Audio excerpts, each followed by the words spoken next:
everyone, I hope you're well and that all is good in your world.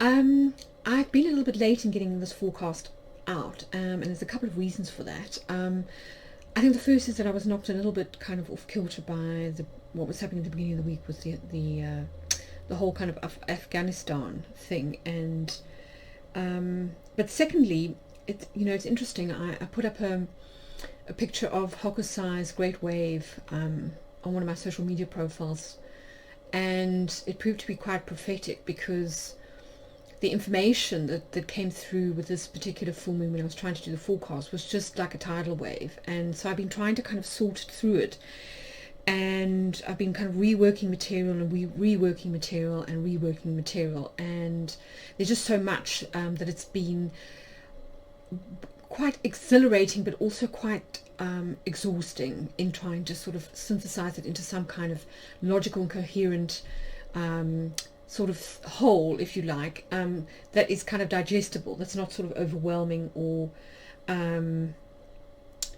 too complicated. So I'm going to, I've recorded this now about 3 times, but I'm going to try and do a simplified version for my kind of YouTube subscribers now, and I'm hoping that having written the forecast and been through the material so many times, that what is going to come through is a sort of a simplified version of this information. So anyway, I hope you'll just forgive me if I do kind of rant or kind of go off on tangents, or if things don't seem to fit as neatly as usual, but that, I think, it's just the nature of the beast, and I think it's going to be one of those where we're going to have to kind of take material and sit with it and allow it to reveal itself in its own time and own way.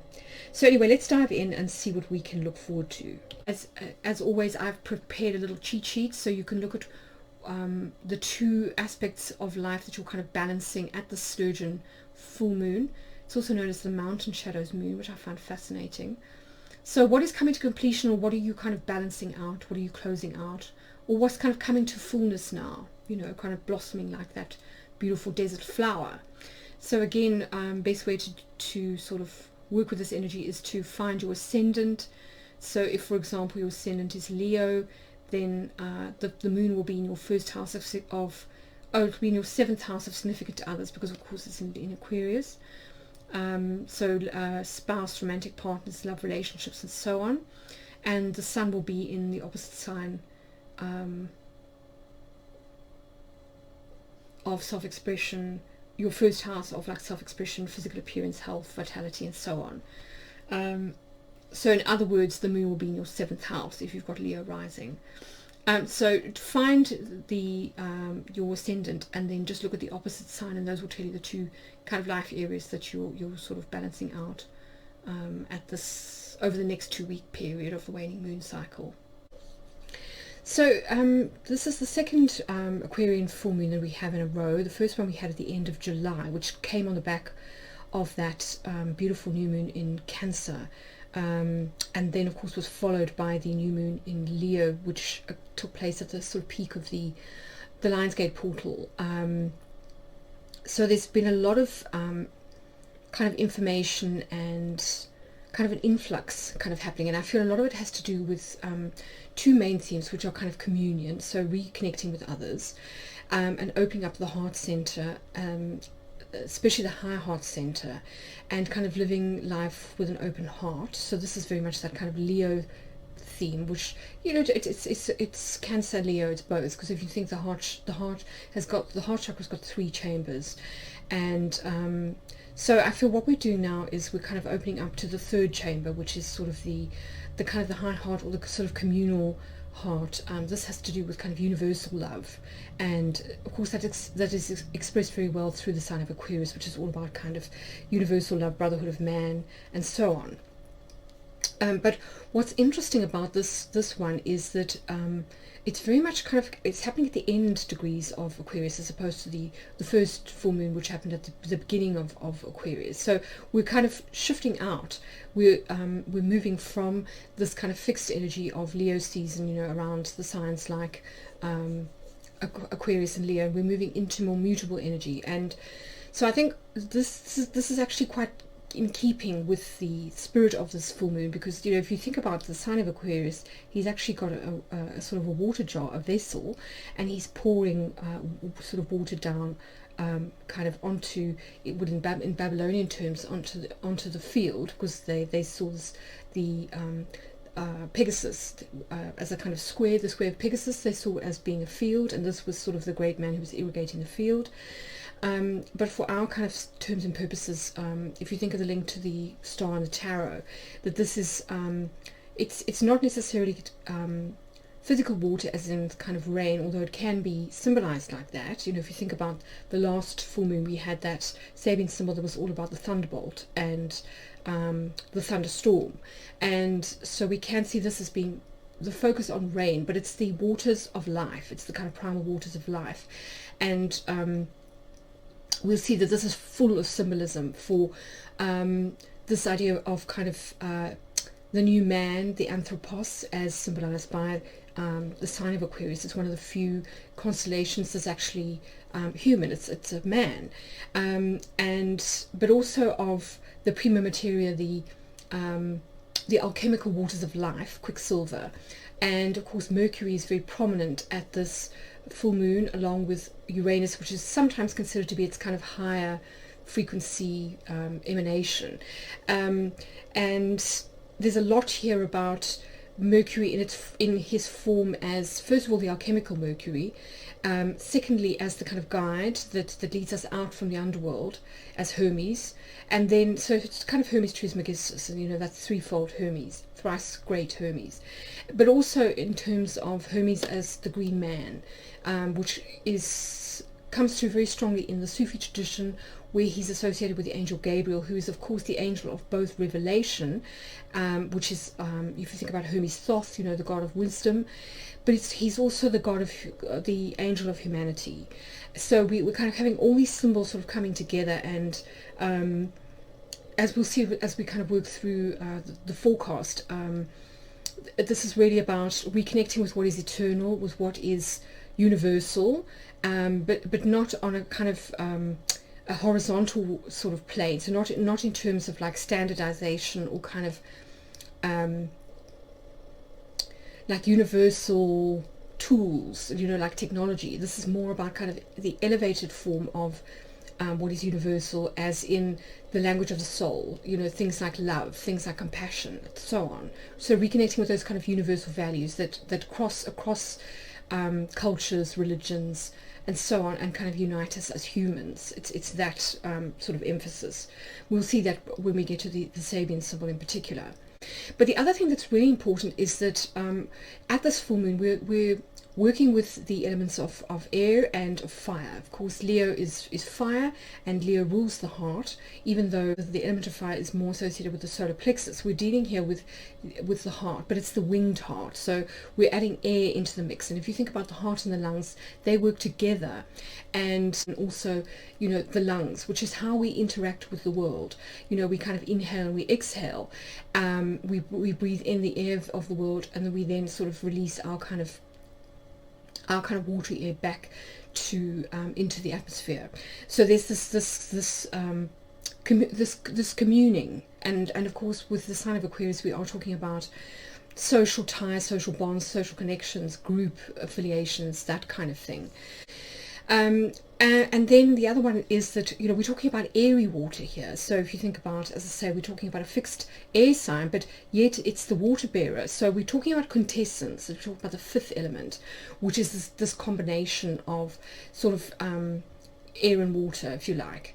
And this is this in traditional sort of Greek thinking was associated with pneuma, so the sort of animating breath, the spirit that animates matter, the pneuma or life force that animates all matter.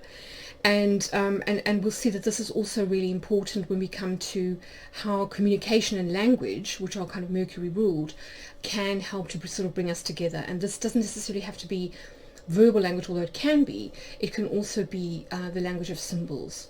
So again, another sort of big theme that's just kind of come through at this full moon. But overall, the feel is kind of I think what we're doing is we're kind of moving through a very strange period where I think because Uranus is so prominent at this full moon, Uranus is making a trine to Mars. So you could feel a little bit weird, but I think we're going to kind of move quite quickly through energies. We're going to see some very huge and very quick shifts of kind of paradigm. So I think we're going to move from what feels like quite heavy, slightly confusing energy into much more joyous, light energy. This is sort of the ecstatic energy of the whirling dervish, the Sufi who kind of lives life from the position of the heart. And a lot of this, as we'll see when we look at the angel Gabriel and the sort of the Sufi influences and sort of Eastern Platonism, is this idea of the thought of the heart. So combining air, which is of course the element of the of thinking, of thought, with water, which is of course the element of emotions. So, and again, another theme that is sort of emphasized here is this reanimation both of ourselves and of the world. So bringing soul kind of back into the world, the divine feminine psyche. So yes, lots and lots, as you can see, going on, but let's proceed. So I found this painting, and I thought it would be interesting to have a look at it, because for me it kind of sums up a lot of the themes that are quite prominent at this full moon. So it's called The Storm or the Tempest, and it's by an Italian painter called Giorgone, and it was painted sometime around the early 1500s. But what's so fascinating about it is that it connects us straight back to the last full moon in Aquarius, where we had the tower coming through, in terms of the tarot. We had this idea of the thunderbolt or the thunderstorm in the Sabian symbol. And of course here in the background we can see that what looks like a deserted white city, and this very dark sort of bruised sky with this thunderbolt. And then we've got a bridge over some water, and we've got these two figures in the foreground. Now, what's so fascinating is that, first of all, we form a kind of a triangle here, which you could almost see as being sort of like the Trinity, or like the sacred marriage that you see in alchemy, where you've got the dove, which is very often the representative of Pneuma, or of the Holy Spirit, kind of coming down and to form a triangle with the masculine and the feminine energies. So that's also, I think, important here, that we've got kind of Eros almost here on the left, with this kind of red jacket, and his staff or his wand, which is associated with the element of fire.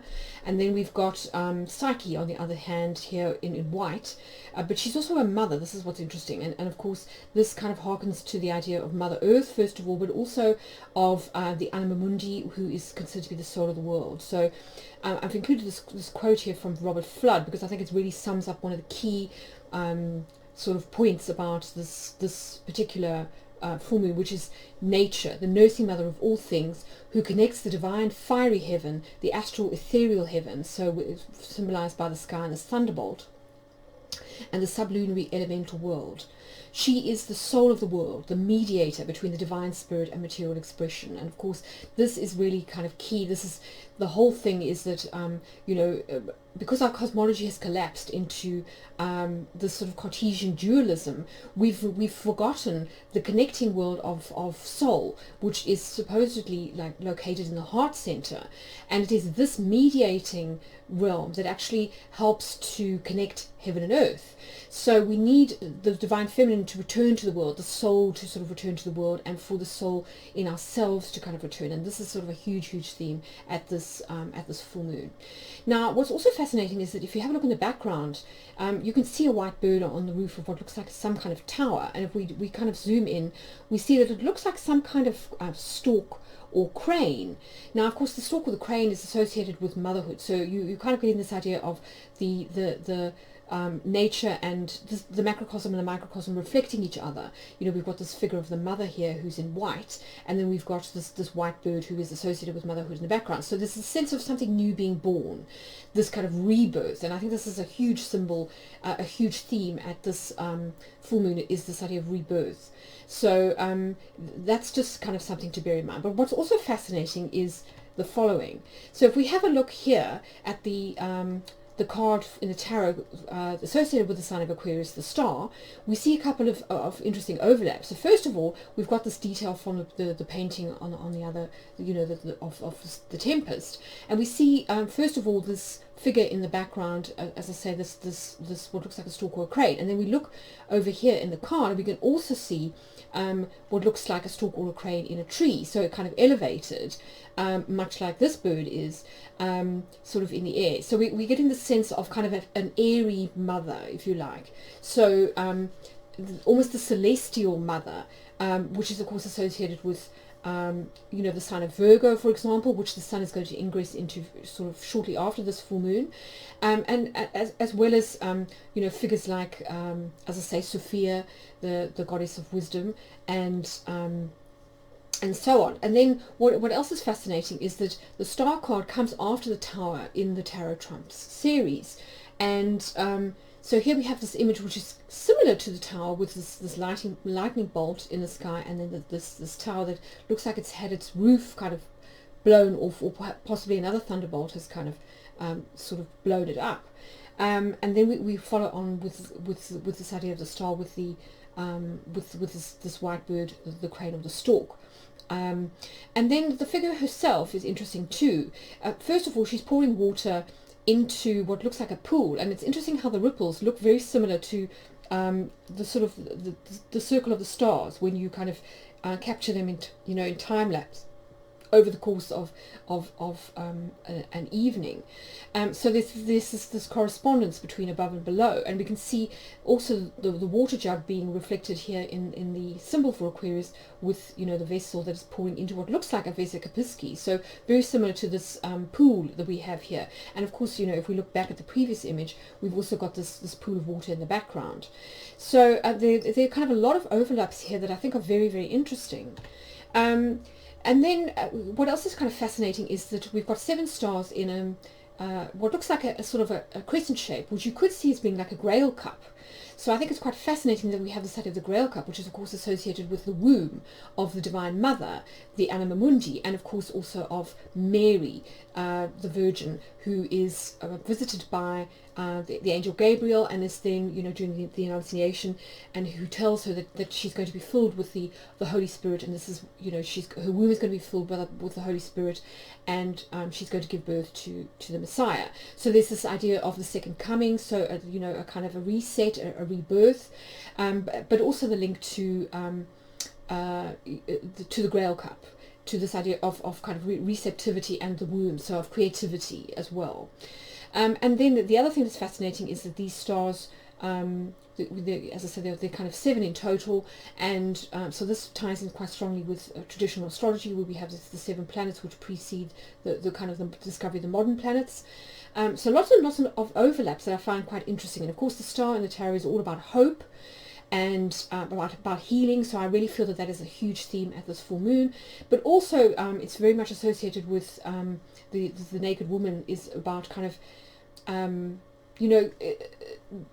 the soul in its kind of pristine state of innocence, so associated with that kind of unconditional love, which is not tainted by kind of carnal desires or anything like that. It's sort of more kind of divine in nature, and therefore and kind of unending and eternal. So we've also got this idea of the white stars, which are eternal. Certainly in the astrological cosmos, the fixed stars don't move. They're considered to be the sort of representation of the eternal ones of eternity, because they don't move in a circle like the planets do. They are outside of time. So this idea of eternity, which we're going to see when we come to the Sabian symbol, is kind of continued with this idea of white. So lots and lots of interesting kind of overlaps here. So this kind of brings me on to something else which I think is important, and which is going to kind of link this idea of soul and the Great Mother with the idea of technology, which we're going to come to in a minute, which is obviously Uranus ruled. Is this idea of the matrix. Now, if we think about a painting, to me, what it really kind of evokes for me is this sort of clarity that, in terms of the myth of our times, a lot of people refer to the Matrix and that kind of thing. And yes, in a way, it's similar to Plato's cave, where there's this idea of of people kind of incarnating into the material realm and being stuck in this cave and watching a projection onto the back wall of the cave and thinking that it's true, and when actually it's just a dream or a construct. I can kind of get that, but what I don't get about the Matrix, and which I don't relate to, is there's absolutely no form of kind of nature or greenery in that movie whatsoever, and two, that there's no sense of emotion in the movie either, which I find quite disturbing. You know, even though Trinity's supposed to kind of love Neo, there's no kind of real show of it in her person. It all just seems kind of robotic. And I really feel that, you know, when we look at that image of the storm or the tempest, you're kind of reminded of the fact that the real Matrix is the Great Mother, you know, the Earth, the soul of the world. And, you know, if you think of the word Matrix, it comes from the Latin mater, which means mother. And, you know, here we've actually got Robert Flood's drawing of the astrological cosmos. So this is the tripartite cosmos in which astrology and many philosophies and religions kind of are designed to work in. And what's so interesting is you can see what he calls nature here, and she's connecting the world, what they call the sublunar sphere, so the sort of the earthly or material realm, which has got sort of animal, vegetable, mineral, and so on. So this is the realm of the four elements and the tree of life. So she's connecting that with the sort of spiritual realm, which is represented here by a cloud, so kind of by sky, you know, which is ruled by Uranus. And then there's this thunderbolt, this kind of lightning rod of energy that is similar to what we saw in that image, connecting with her arm, and she is then pouring life force energy into the material realm through one of her breasts. So she's almost sort of like she's feeding a child. There's this kind of milk of you know, mercy, or, you know, whatever you'd like to call it. The alchemists had various names for it.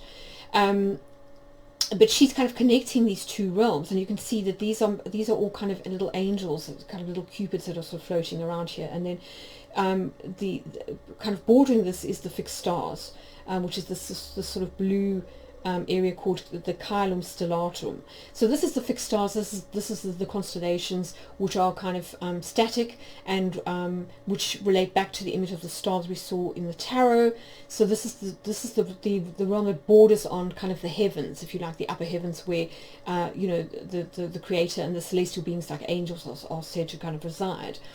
And she, with her halo, her star halo, is kind of connecting this realm with the sort of the earthly realm. And you can see the planets kind of around the outside. So even though this is literally not correct, from a cosmological point of view, it connects everything. You can see that there's this great sort of connection between above and below, through what they call, you know, the great sort of like chain of being.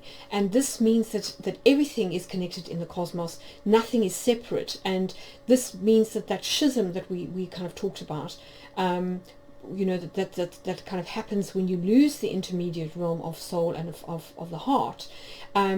These are now connected through, you know, through this figure of nature. So I find this image really kind of fascinating, and I think it really reminds us of you know, to sort of refocus our paradigm. I think this is very much of that kind of Mercury, Mars, Uranus energy that's around at the moment, is to refocus our paradigm not on the matrix of kind of machines. We don't want to sort of be plugged into a machine. We want to be plugged back into the sort of the living heartbeat of Mother Earth, and reconnect with nature in that soulful kind of way. And this is what will kind of revivify us, I think, rather than spending all our time kind of like lurking on social media. But that kind of brings me on to the next sort of topic, which is about technology. So we're going to kind of look at that next, and how that sort of figures into kind of everything.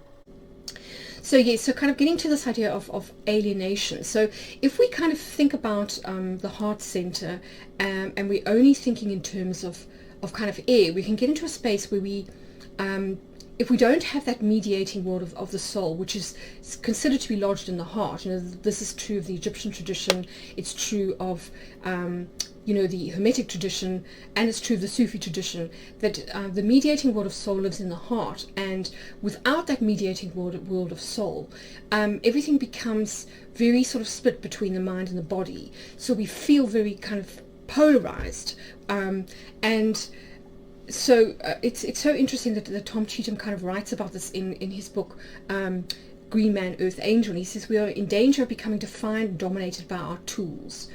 Our powers and techniques are truly titanic, monstrous and divine at once. So if you think about like the nuclear bomb, for example, if you think about, you know, our decision to kind of get involved with AI, if we think about wanting to go into space, you know, it has potential benefits for humanity, but it also has it could also be incredibly dangerous for humanity, or kind of genetic engineering. If you think about, you know, all those, all the stuff around gain of function research and viruses as kind of biowarfare and so on. So we are caught in a multitude of contradictions established by the powers that we have unleashed. Yes, it's both a sort of it's a kind of a terrible beauty, if you like, is I think a good way to sort of put it. We are indeed made weak by what we have thought, for our tools are our thoughts made flesh. So yes, if we're thinking about technology as being about domination of the earth and of the elements and of trying to sort of like supersede death, to kind of cheat death and to override the natural laws of kind of nature and of spirit, then we do kind of run the risk of kind of entering this Promethean world where we no longer are respectful, or we no longer fear anything, but we also don't respect anything either. So nothing is sacred, in other words. And this has sort of calamitous consequences for the soul, and for ourselves, which I think, you know, we are feeling through things like the disconnection epidemic, and so on. So there's this emphasis on a need to find a humane technology, which is of course something that I've been kind of banging on about since Saturn ingressed into Aquarius last year, and which people like Tristan Harris have been talking about for some time as well through his Center for Humane Technology. So a real need to find more kind of ways to use technology to connect us, and to sort of help our planet rather than kind of disconnect us further. So as far as Cheetham is concerned, it's time for each of us to make a choice. So if we're not to perish in the flux of history, then he says we must follow the lead of people like Henry Corbyn, and take a stand against it. And this means an invitation to choose not just for ourselves, but for our own souls and for the soul of the world. So to take a stand against the powers that threaten to engulf us, we need a counter-technology. And so he says this counter-technology is what he calls hermeneutics. So this is obviously rooted in the word, in the god, you know, the name Hermes, but it's about language, and it's about symbols. And of course the language of symbols and images is the language of the soul. So he says we need these techniques to oppose the immense powers that threaten to annihilate all the rich diversities of the world, both cultural and natural. Yes, because if you think about it, technology can have this tendency to make everything uniform, to want to standardize everything into one template or one source code or one everything gets reduced to sort of these bland kind of stereotypical like tick boxes where you fit into either this category or that category based on like this quiz or whatever, and we lose the richness and the diversity of kind of plurality of difference. So it really made me think about something that I read recently about Mark Zuckerberg and how what he wants to do with Facebook is create what he calls a metaverse, which is just another word for a kind of a universe, and in which sort of people can do everything but virtually, like dance I mean, to me, like, I could not think of anything worse than wanting to sort of like turn everything into sort of hypotheticals.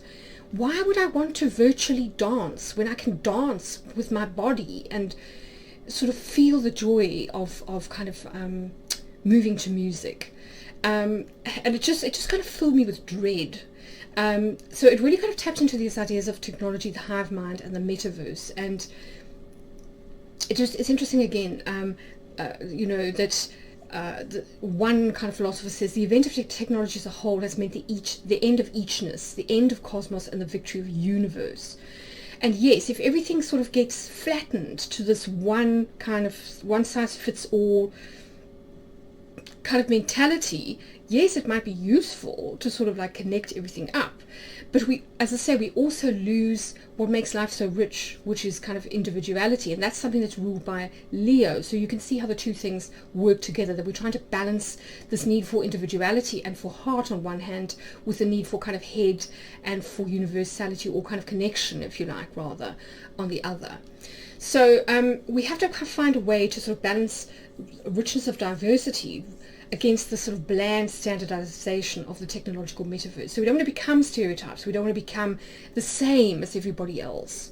We don't want to become robots.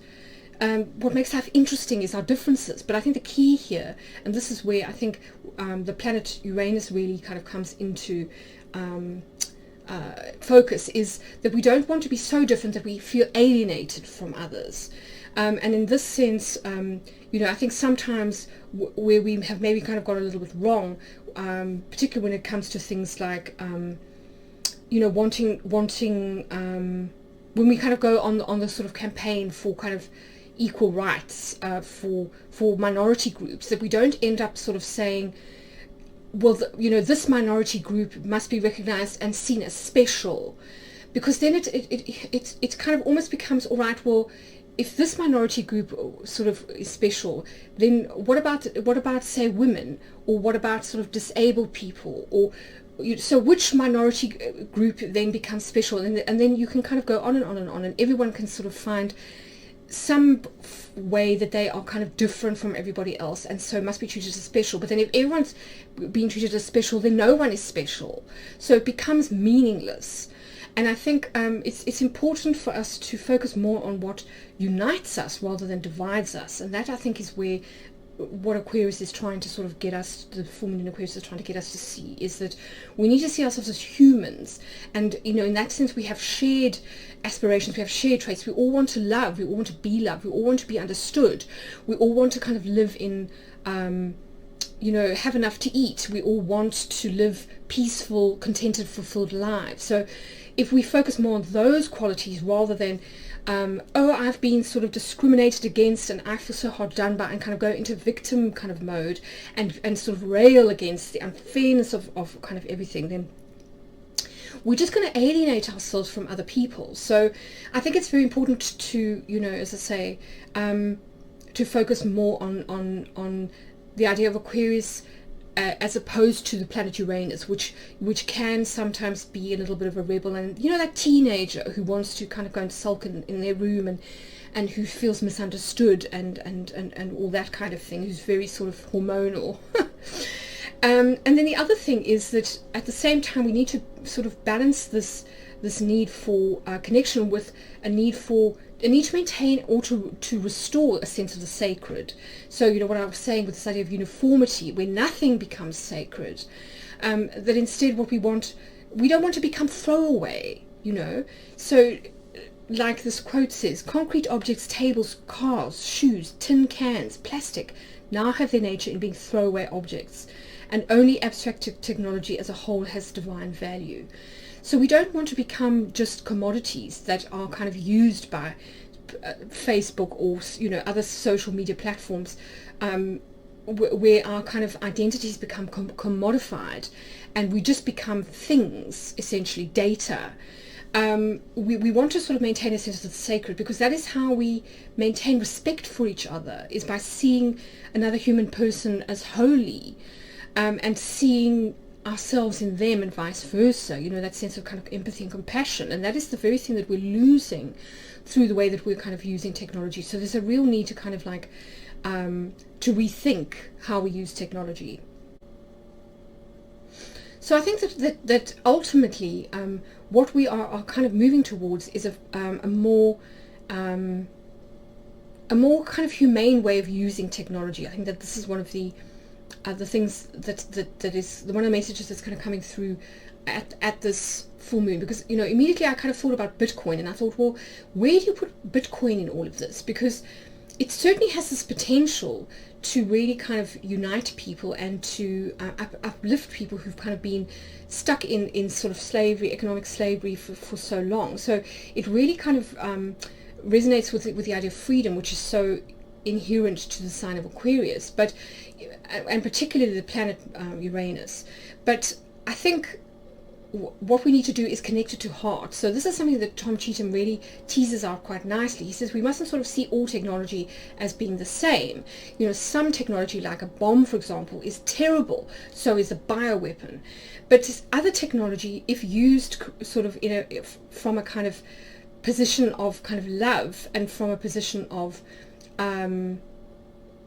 having higher ideals, does have the potential to sort of unite or to sort of uplift. So, I love viewing Bitcoin as a woman. For me, Michael Saylor talks about Bitcoin as being Sophia, around which, all these kind of, these wasps sort of buzz. But I tend to think of her as the queen bee. She is this beautiful golden kind of matriarch who around which bees buzz. And I mean, bees are essential to our survival. They pollinate all kind of, just about all the food that we eat, and the beautiful flowers and things that we see. What I find so interesting is that Bitcoin has Leo rising and Aquarius on the descendant. So it's really all about first of all this golden energy of the heart center, which, as I say, if you see it as being the queen bee, who is a benevolent, almost like the empress, who is this emblem of Venusian kind of abundance and fertility, of kind of love and beauty and all things sublime, really, and generous. And abundant, and yes, I could go on. And then the descendant as being about how she connects then to everybody else, which is Aquarius. It kind of makes perfect sense that this would be a sort of a new way of, first of all, of kind of a new form of power, but secondly, a new way of empowering ourselves. With the idea of Leo and sovereignty. So it's interesting that Tom Cheetham sort of says, if we can envision a technological future as the birthplace of multiple interpretations that dissolve all global powers in a happy, chaotic welter of local powers and local rationalities, then technology can perhaps represent the culmination of what he calls kenosis, which is a form of freedom, but it's kenosis as love. It's not freedom in the sense of nihilism. He makes this differentiation, and I think it's very important that we kind of distinguish here between the planet Uranus and the sign of Aquarius. That Aquarius is about sort of brotherly love and universal love, but the sign of Uranus can be destructive. It was originally considered to be one of the malefics, where it can sort of break things down, it can disrupt, and it can create alienation. So in that sense, freedom, if we take it to the extreme, where there's no limits, where we don't respect any laws, where we don't respect any other people, where we want to be free at all costs, even if it means costs to other people in our lives. For example, we just want to do whatever we like and we don't consider others. That is not kind of freedom, that's nihilism. So it's a freedom as love. So he says we need to reinvent human political economies to move beyond the economic systems of the developed nations, which have been a system of control. I think we all are coming to see this now. So not in order to revert to an idealized non-technological past. Yes, we wanted to be run around in smocks where we don't have medicine, but to move toward a world where the human connection to the earth is understood and given its due. Yes, so where Sophia, the soul of the earth, is returned and we have more respect for her. So we have to envision a post-technological world. So interesting that we're moving from this idea of the postmodern world, which kind of came into being at the time of Jung and Corbyn and after the First World War. So this is a post-technological world where human culture is no longer conceived in separation from the natural world. Yes, where the two things are kind of combined, but in a way that is not horrific. You know, if we think about the cyborg, we don't necessarily want to turn into robots. You know, we want to maintain the kind of fullness and the gloriousness of nature in the fullest sense, and see technology as a tool, not as a god. And I think that's kind of the key difference. So in this sense, I feel like decentralized finance has the potential to bring people together as a community, and I've seen that myself. I think this is the kind of the positive side of of social media, how it can be used to bring together certain communities, birds of a feather kind of flocking together, and particularly for me, Twitter, where I feel that there's been sort of a lot of time and effort taken to try and maintain the positive aspects of a communication platform, as opposed to the negative, where people are encouraged to debate and to sort of not to kind of get stuck in a bubble like you do, I feel, on other platforms, or to become completely a world of surface, like, say, Instagram, which is all about the image. But it remains the platform of the word, you know. Primarily it's about text and about language, and you know, if we see it in a kind of hermetic sense, it can still connect people, and it does still connect people. So the Sabian symbol for this full moon is the moonlit fields once Babylon are blooming white. So this kind of evokes the mythical fields of Ardath, which was a kind of paradisal place in the mythology of Mesopotamia, which is of course where astrology came from. And you have this beautiful symbol of the white flowers kind of blooming in the desert, which of course would happen after the rainfalls. If you think about a desert, it doesn't get a lot of rain. So when the rains fall, which they would in February, which is around about the time when the sign of Aquarius would rise, heliacally, so when the sun was in Aquarius, you can see why in the Mesopotamian tradition you have this idea of the constellations. This is Aquarius is considered to be the great man with his kind of jug of water, and he's literally irrigating the field next to him, the square of Pegasus, which was seen as a field for agriculture. And I think it's so interesting if you think about the I Ching as well, and hexagram 2, the symbol for the yin, which is also called the field sometimes. It's seen as that beautiful, you know, the womb of Mother Earth, and the fecundity that can come from that if we kind of water it and nurture it and so on. You know, so you pour the waters of life, you know, onto this desert, and it springs into life here with these flowers. So, but the other thing that kind of occurred to me was that I kept thinking of the white flower of Rohan, the Simbelmyne, which comes from Tolkien, you know, and he kind of made up this idea of the symbol which would sprout on the grave mounds of the heroes of Rohan, the sort of the horse warriors, who were kind of the heroes of men. And he says it's sort of Elvish for forget-me-not, and there's a strong idea of memory, of having forgotten what's important, and of remembering what is eternal, what is perennial, what is will kind of outlast everything when all the sort of the turning of the world kind of fades away. And I think that's what we're being asked to remember now. So there's this connection, but with past generations, and this idea of legacies and lineages. So trying to take the best of the old into the new, not sort of like being like the tower, where we sort of, the lightning strikes the tower like Uranus, and everything just sort of explodes, and there's nothing to take its place. You know, there are certain foundational things that remain that I think are worth taking into the new kind of era of Aquarius. So you can pause the video and have a look at some of the other keywords that are given by Linda Hill from her Sabian Oracle, and see if anything else resonates. And I'm going to carry on with the forecast. So yes, as I was kind of saying, you know, this idea of Simbelmyne reminds me of the idea of memory. You know, in the West, at a funeral we take white flowers, often lilies, and place them on a loved one's grave. And what I find so fascinating is that Tolkien took this in his Lord of the Rings, and he turned it into this image of the Simbelmyne, which I think was based on the wood celandine, the white kind of wood celandine, which kind of grows in alpine regions and woodlands. And this idea of kind of grave mounds and flowers, that we take flowers, which obviously are very temporal, but their beauty reminds us of the beauty of a human being's life, which is brief, but nonetheless beautiful. And so the lilies, in a way, reminding us of that.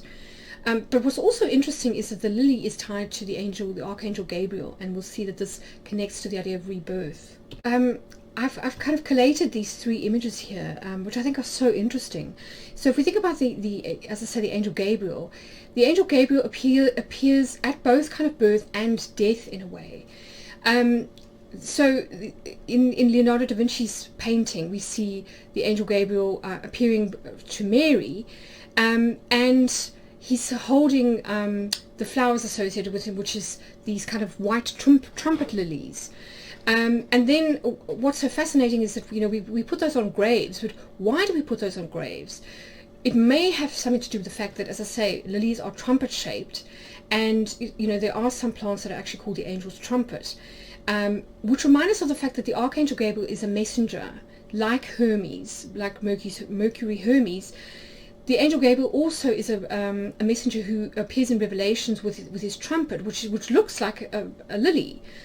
And he announces the second coming, but also the resurrection, when all those who are kind of dead are supposed to rise again. And this is this idea of resurrection into the spiritual life. So it's kind of reminding us that even though we might die to the body, we are reborn into spirit, and that we never die. That there is this part of us that is immortal. And so I think it's so beautiful how all these things come together in the breath of life, which escapes the body at death. But the breath is the spirit; it's the animating part of that just animates the body. So it returns to spirit, and remains. It is immortal. And the color white as well, which is obviously associated with both purity and with death. So again, linking us to Virgo, the sign of Virgo, the Virgin, and the Mother Mary, who gives birth to the figure of Christ, but who's also this kind of all merciful, all loving figure. So almost the kind of the spiritual counterpart to the Empress, who is the kind of the earthly goddess, Venus, in her more kind of fecund form, so more kind of Venus in Taurus, if you like, and then you've got Virgo, which is almost the feminine aspect of Mercury. So really interesting, as I say, that they all kind of come together in this idea of both the messenger, this idea of second birth, of rebirth, and of Mercury, sort of Hermes, and this white flower, which reminds us of what is eternal and doesn't die. Which brings me on to my next point. So we're talking now about the sign of Aquarius as being about the about man and about humanity, but we're talking about the birth of a new human, the anthropos, who in the alchemical tradition and also in the Sufi tradition is considered to be the ideal man. And this ideal man is kind of like a new man. And if you think about alchemical Mercury as being this new man who is both masculine and feminine, who is a hermaphrodite, if you like, we're talking about a much more evolved way of being, both as kind of women and men. And there's a lot of talk, especially within the sort of the twin flame journey, which I actually think in a way is a sort of a literalization of the heavenly counterpart, the heavenly twin, or the counterpart that you find particularly in the sort of the Sufi mysticism. The inner guide is that kind of marriage with the beloved. There's a lot of talk about sort of distorted masculine and distorted feminine energies, how we've fallen into these kind of negative stereotypes of either being, kind of like the sex goddess, or the bitch, or the gold digger, or the sort of the narcissist, or the puer aeternus, you know, who the sort of man child who never wants to kind of grow up. And we need to kind of move away from those sort of very stilted and rigid stereotypes, which I think are part and parcel of technology and sort of this metaverse that I was talking about, the standardization, these tick boxes. We've really put ourselves into all these really very restrictive categories that are not actually true and representative, and sort of break free from those and become far more filled out and kind of wholesome. So this is about kind of spiritual evolution. It's fulfilling our true potential as a species, as symbolized by the sign of Aquarius, who for many is an epitome of the emergence of the new man, or anthropos. So this is our potential. You know, when a lot of the religions of the book talk about man being made in the image of God, it's not that man must become God, it's that man must become more like God, in the sense of kind of throwing off our kind of lower natures and becoming more compassionate, more loving, more humble, you know, more giving, all of those kind of qualities. So like the alchemical Hermes Mercury, who's androgynous, we're being asked to move beyond these distorted or incomplete ways of being and to embrace and reconcile our deeply wounded masculine and feminine sides, you know, as I often talk about in astrology as being Black Moon, Lilith and Chiron, and become worthy of the new earth, the coming new age of Aquarius, which of course was kind of heralded, almost like if you think about the angel Gabriel, which is the angel Gabriel comes in Revelations with his trumpet to herald the coming of the new age of Aquarius, the sort of the second coming. And of course for many that began with the Jupiter-Saturn conjunction in Aquarius that happened at the winter solstice in December 2020, which is when we had that beautiful solar eclipse in Sagittarius. So part of the process involves opening up our heart, being more vulnerable, and reconnecting with the world. So not feeling so fearful, to kind of live from an open heart, from a sort of heart-centered space, but also, you know, foregoing the negative side of Leo, which is of course sort of the selfish narcissist who's kind of only interested in themselves and in kind of being an individual at the expense of the group. So it's so interesting. Tom Cheetham, as I say, such a light for me. I feel like he's my kind of Hermes.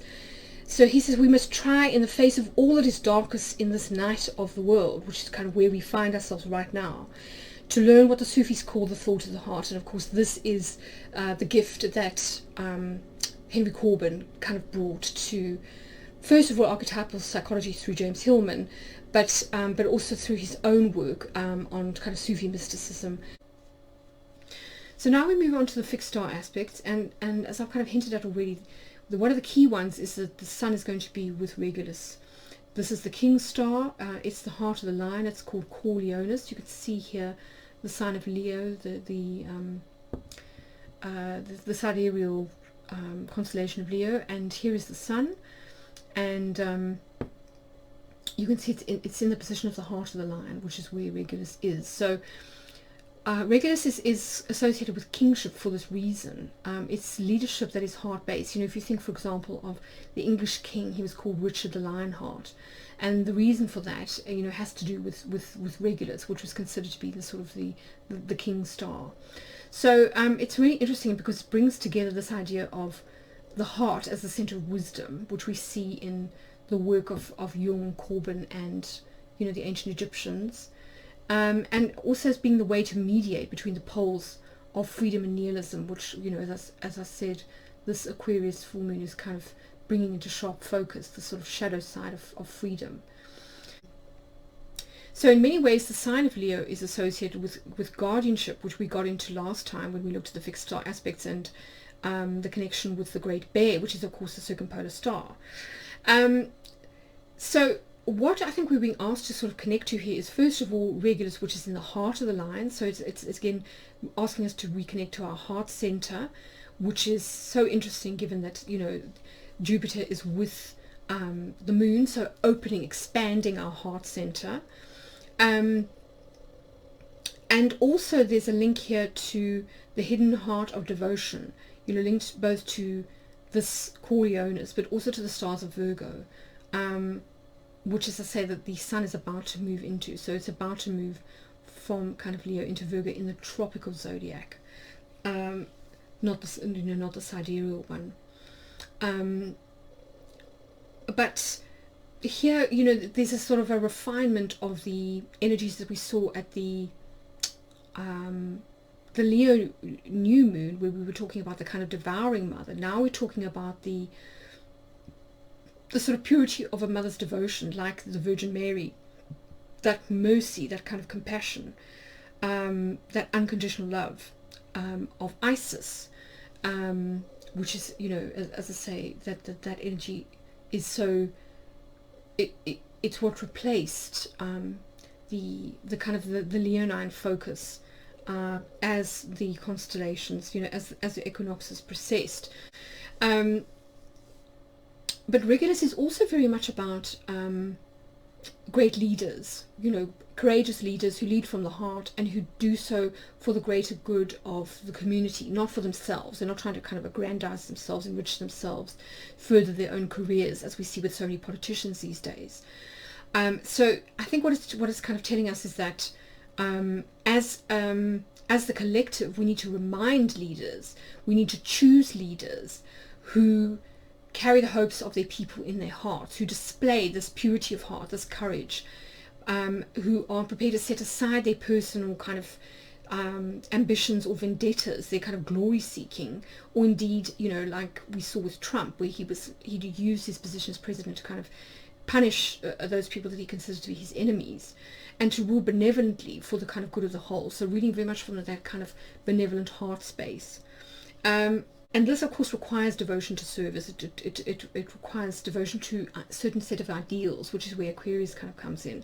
And that as an electorate, certainly in kind of popular democracies, it's our role to sort of to set the tone, in a sense, to agree amongst ourselves about what we feel is important. So those kind of perennial values that kind of override or transcend differences, the things that we all hold in common as human beings, and then to sort of insist that our leaders embrace those. So to choose leaders that embrace these qualities, rather than allowing this kind of self-serving to continue, that is within our power to sort of stop.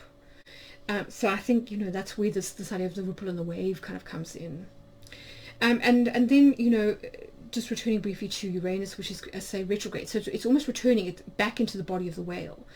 And here I think it's really emphasizing this notion of Aquarius and of Uranus, which is the only way sometimes out is through.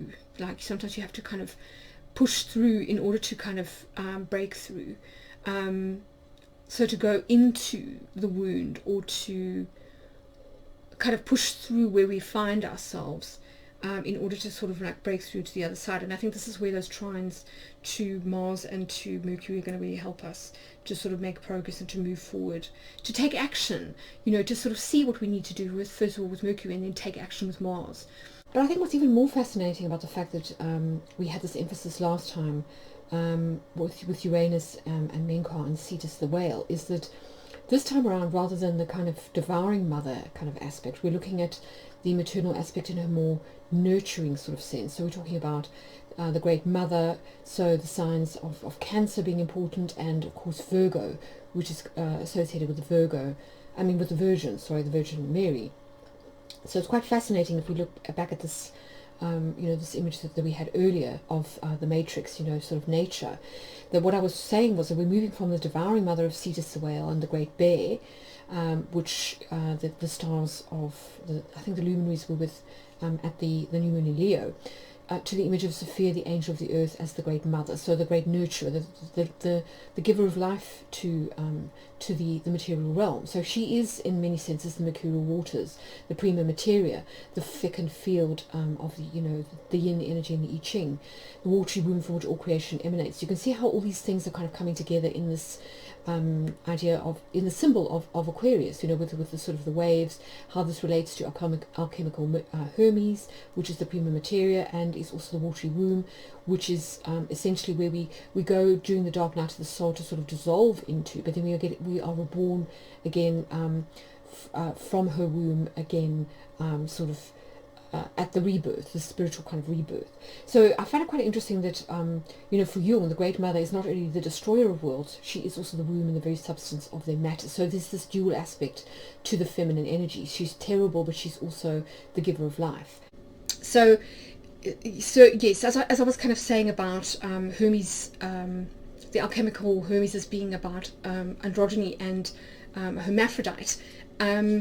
Yes, I think it is really important, and I quite like this image by Marcel Duchamp, who he calls it the Gioconda, and he's sort of he's put a moustache and a little beard onto the Mona Lisa, and he's really kind of bringing out the androgyny of Leonardo da Vinci's drawing, which is so kind of interesting, and I think really almost pointing to the kind of trickster nature of Mercury, but also of our need to to sort of embrace the waters of life. This that we will be revivified if we're able to sort of combine our masculine and feminine sides and become more kind of balanced internally, from a kind of psychological perspective. But I think it's also important that we embrace both the kind of the lighter and the darker aspects. If you think about the whole point of the I Ching and of the Taoist way is to walk with one foot in the light and one in the dark. So it's embracing the sense of life not being kind of perfect, and our lives, even though our lives may be messy, this is the prima materia. This is the sort of the base material that we are here to work with in order to sort of like turn lead into gold. So I think it's also important to respect the, to see, for example, the figure of the mother in both her kind of devouring aspect as being quite terrible, but also worthy of respect, and at the same time the sort of the nurturing aspect of her too. So I put this picture up of the Queen of the Night, which comes from Babylon, and I think nobody's sure exactly which goddess it's meant to represent, but what I found so interesting is that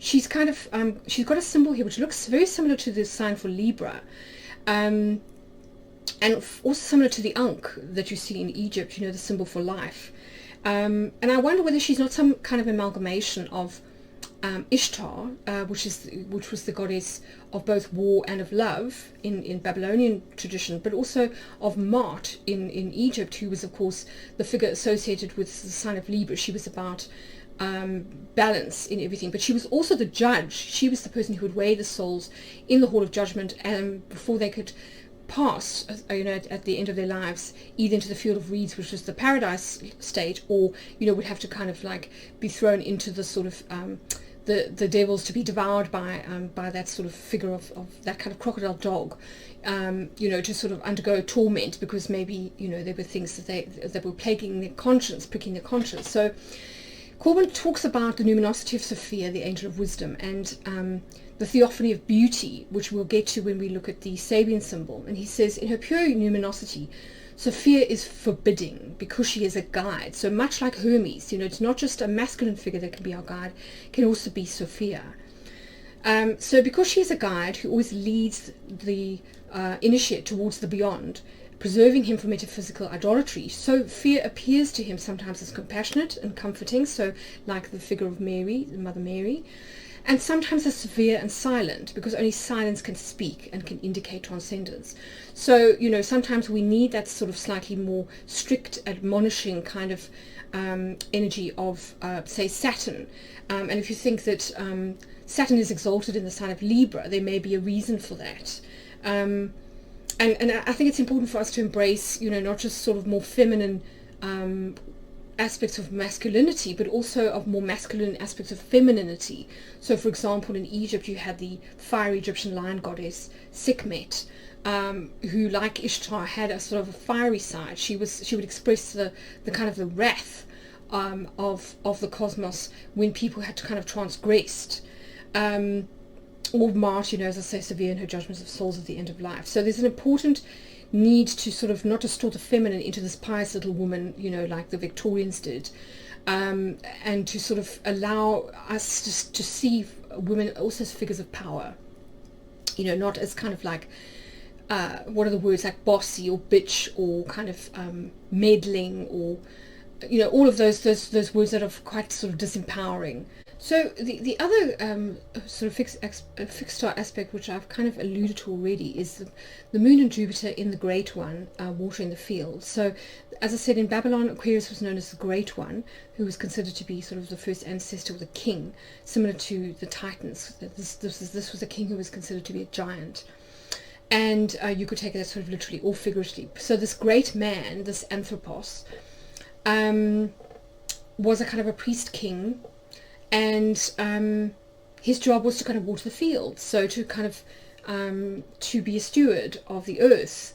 And it's interesting that the Great One was considered to be, so we've got Aquarius here, so we can see Jupiter in the sign of Aquarius, and we can see the moon sort of just below, and he's pouring his water actually into the square of Pegasus, which we can't see here, but you can kind of see the top of Pegasus here. So it's interesting that we have this idea of horses and the kind of the winged horse, but also which Gandalf kind of rides in the Two Towers. This almost this kind of Pegasus type, this white horse, but also of the kind of the riders of Rohan. The sort of the kind of the warriors of Rohan who used to fight. They were horsemen. And of course this links to the I Ching and to hexagram 2, the field, which is of course the divine feminine. It's the mare. It's also known as the mare, which kind of gives birth to things, but which is also strong. And I think it's really interesting kind of idea about caretaking of the earth. And the part of this is by pouring the waters of life back onto the earth. So remembering that she is alive, that she has a soul, and respecting her and loving her as such. And these ideas of field tie in rather nicely as well with the Sabian symbol, the fields of Ardrath. This kind of prairie in bloom, this field of white flowers blooming in the desert after the rains, but also if we think about their white flowers as being, not just eyes in the grass, but as stars in the sky. If you see the sky as being this great big sort of field, and then the whites of the stars kind of punctuating this, then we can see that kind of correspondence between heaven and earth really quite nicely. And it's interesting that the Babylonians and the Mesopotamians, they did actually see things that way. They talked about the Nile as being the sort of the mirror of the Milky Way, which was the sort of river of stars, so they could sort of see turning overhead. So there's this beautiful kind of correspondence between above and below, and I think that's what we need to kind of restore, and the way to restore it is through that that vessel, that jug, and the water. The etheric, the quintessence, the substance of the winged heart and of the soul. So yes, as I said, this was going to be not a short one, but I hope that it's been inspirational on some level, or kind of just maybe set something off in you that you might want to then kind of go and explore. I know I've certainly got tons of material that I'm going to be working with for a long time. But if you enjoy these forecasts and you want access to my in-depth lunar phase and eclipse forecasts, as well as monthly horoscopes, then do go to my website and subscribe. It is free, and I don't pass your information onto any third parties, and it's it's free. So come and join the astrology sphere kind of inner circle, and help us to sort of build a community of like-minded people who want to sort of do all the things that I kind of talked about in my forecast. But anyway, I'm sending you tons of kind of love and peace, and wishing you many insights and breakthroughs and leaps forward, and I'll catch you again for the new moon in Virgo that happens on the 7th of September.